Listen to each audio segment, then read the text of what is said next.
ইসলাম থেকে দূরে সরে গেছে, তারা শরীয়ত বাস্তবায়নের মাধ্যমে আল্লাহ তাআলা দ্বীনকে সাহায্য করছে না। এমন অবস্থায় আল্লাহ তাআলা তাদেরকে কেন সাহায্য করবে, কিভাবে আসবে তাদের বিজয়?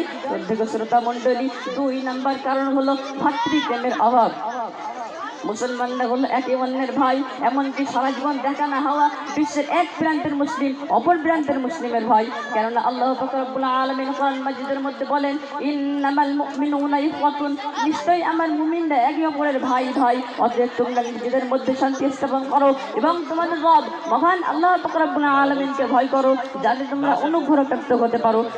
শ্রোতা মণ্ডলী, কিন্তু আজ মুসলমানরা একে অন্যের প্রতি ভ্রাতৃত্ব অনুভব করে না, একে অন্যের দুদিনে কোনো প্রকার পদক্ষেপ নেয় না, অন্য মুসলিম ভাই বোনদের নিয়ে ভাবারও যেন কোনো ফুরসত নেই।